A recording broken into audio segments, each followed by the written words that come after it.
It's Saturday night, and I'm at home in my room. And I have a lot on my mind today.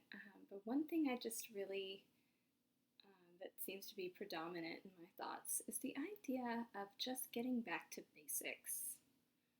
Today, I have spent my day, I slept until I went to bed early last night. I woke up this morning when I wanted to wake up. I've been productive all day, but also kind of at my own pace. Um, I had a friend over for like 6 foot away, porch sitting, um, and she and I, just stayed distant from each other. She never walked in my house. But we just sat and talked about how things are changing every day here. And, we had a great time just kind of talking about how our lives might be different at this point. Um, we talked about, I had this revelation. I was like, well, maybe I should go ahead and just not have my office anymore. I'm doing all my work online now, just for the most part. Then I had this thought later, like, maybe I should just go ahead and sell my car. I don't really need it. I've done everything I've done lately has been walking or riding my bike, and I really enjoy that. And people keep posting on social media about how in this crisis everybody's kind of getting out. It's simultaneously empty in the city, but also people are walking. People are riding their bikes. People are sitting on their porch and waving to their neighbors. The air quality in certain parts of the world is much better because people aren't driving all over the place right now. It's just an interesting phenomenon or set of phenomena. And so it's scary, obviously, and distressing, but also like just quite interesting to kind of sit back and look at this. I also made a decision today to limit the amount of news articles or Facebook posts I read that are clearly alarmist. I started my day today, like I said, in this really healthy way. And, I was feeling really good about kind of the decisions I'm making right now at a moment at a time. My friends are all supporting each other, which a lot of people are doing kind of across the country now, just having a lot of online communication and checking in with one another. And I felt really good. And then somebody posted an article about a woman, social worker here in New Orleans in her 30s, who died of apparently the COVID-19. And she died alone at home in her kitchen after saying to her friends that she was feeling better. And after I read that article, I just could feel my anxiety rising. I thought, I relate to her. I live alone. I'm a social worker. I'm significantly older than her. And I thought, oh my gosh, I had that swirl of thoughts. That could be me. That could be me. Whoa. And then I kind of, after coming down off of that, I said out loud to a friend, I am not going to read these kind of articles anymore. I know how awful this disease is now. Reading things like that is not going to educate me in any way that I need educating on right now. The only thing I really need to see is like, what are the numbers? What are the services in the city that I need to know about? And pretty much that's it. I don't need to read all these alarmist articles or social media posts. I want to read uplifting things or something else altogether. I want to keep focusing my energy on trying to develop my own business so that I can stay afloat financially and keep doing work that means something to me. So, that's where my thoughts are today. I am just kind of trying to focus on my health and well-being, both physically and emotionally. That's my thoughts. And I said in my video last night that this week I really just want to kind of, or at least for some indefinite period of time or undetermined, I want to just focus on some breathing exercises because I think considering what's going on right now, it's really important. Last night I did like the most simple breathing exercise there is, and I'm going to do another one that's super simple. It's the same thing, and it's a part of what is incorporated into so many relaxation, stress relieving, grounding exercises, which is simply breathing, but on the exhale, pushing out tension. Super simple. I talked in my video last night about watching my father after his surgery struggle to keep a little ball afloat in this little tube, this breathing tube that the respiratory therapist gave him as a means of preventing pneumonia in people who were post-serious surgery, who were kind of on their back for a while. And so I remember that it sparked in me that memory of him, but also the fact that so many of our breathing exercises have this component, or when you go to a yoga class, this component of exhaling with force. And there's something to be said for that. People who have asthma, or who, again, like my father, have to kind of work on their respiratory strength, will do breathing exercises where they do something like I described, but also there are things that actually just measure your lung volume, where you just breathe super hard, you blow super hard into this little measuring device that measures the output of your lung capacity. And as a kid growing up with asthma, that was something I remember just dreading to do, because it always felt like I was a failure because I couldn't blow enough volume out. So it's something like that, but not with all that force, but just a way to kind of practice some breathing and tension relieving at the same time. So I'm going to demonstrate, but,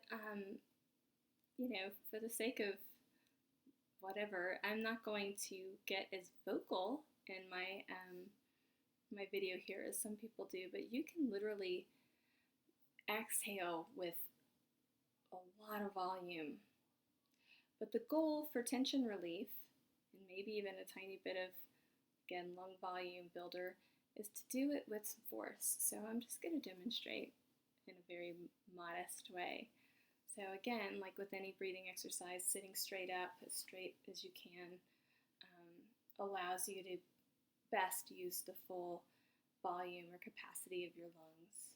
You're hunched over, it's not as easy for you to really use your diaphragm and your lung capacity. So breathing in through your nose, out through your mouth. Just kind of move your body just for a moment to get comfortable in your chair. You can do this standing up. You can do any breathing exercise standing up, but I just find it's nice sitting down. So relaxing your hands, relaxing your face. Just start breathing with intention. In through the nose, out through the mouth. And the goal for this at the beginning is to just feel, if you can. Try to feel and even visualize the air as it passes into your nose, down your throat. See if you can visualize getting that air as deeply into the bottom of your lungs as you can as you breathe.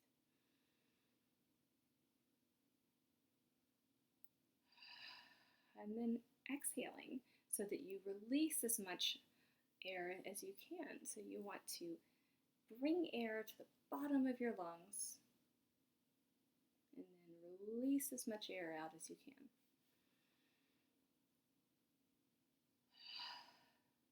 Sometimes it helps to put a hand kind of by your navel, so that when you breathe in, you can feel that part of your body expand. And then feel it contract. Because again, so many people are just stress breathing all the time, so that they're using just this top part of their lungs, and they're making this part of their body go out, right? But what you want to do is make this part of your body, your lower part of your lungs, go out, meaning that you're bringing as much air to the bottom of your lungs as you can.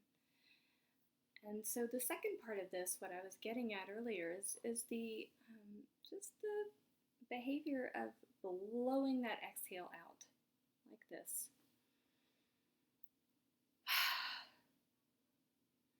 like you're trying to fog up the window that's 2 feet in front of you. It takes some effort, right?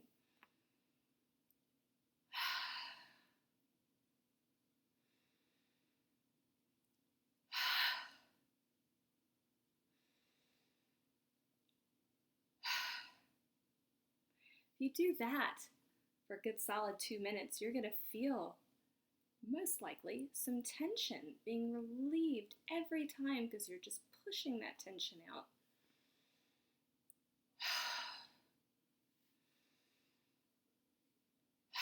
You're using your diaphragm not only to draw that air all the way to the bottom, but to expel it out with force.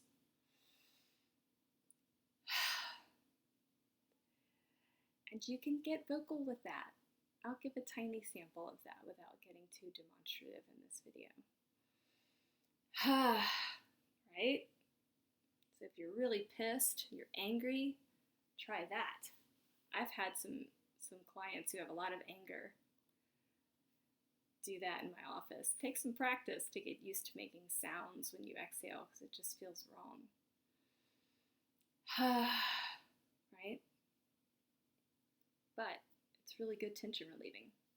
Look at me touching my nose. At least I use my knuckle. So whether you make a sound, whatever sound that feels right to you, you can be really vocal. You can be just get it out, whatever it might be for you. Or you just use the force of your breath, your diaphragm, to push that air out. Not only does this exercise relieve tension, but it can help in just a small way promote lung health. And again, I know this from the experience that I had as a kid with asthma, but also, kind of seeing the respiratory therapists do their magic with my father. So it's good practice right now when there's, lung stress going on around us right now. So the song that I'm going to add to my playlist tonight is a song that is called Ooh Child. And I think it's the Stair Steps. I'm a little embarrassed because I forgot to look up the name of the artist, but I think it's the Stair Steps. I remember when I was 7 years old, seeing an ad on TV for a double album called Feelings. And that was back in the days when there were albums that you would buy by mail. And they would advertise them on TV, and then they would quick put up this address that you would write to and send your money in, and 10 days, 14 days later, you would get some, an album in the mail. That was the first album I ever bought with my own money. I was 7 years old. It was a double album, super 70s. This was 1977. 70s light rock. And the album was called Feelings. And I think I might still have that album in my collection, but I can picture it. I scoured that album from front to back, top to bottom, listened to it just so many times. I'm sure it was so full of scratches, but I had all the lyrics in there, and they had all these wonderful songs. The title song was Feelings, and then I remember it had like the Brandy song, and it had Ooh Child, and there were so many songs in the Feelings double album. But Ooh Child is a sweet song, and actually on one of my group texts that I've now started to love and not hate, there's a lot of us hate group texts. My friends and I are sharing things among each other that just, lift us up or give information, or we share our fears and our worries. And one of my friends posted that song, and I thought, what a great one. And it's about things are going to get easier. Everything's hard right now, but eventually they will get easier. And I remember being a 7 and 8-year-old child listening to that song and thinking, my life at that time was really difficult as a kid, and I remember being really comforted by that song. And so I'm going to post that to my playlists and just kind of sit back and relax and listen to my 70s vibe. So that's it for tonight.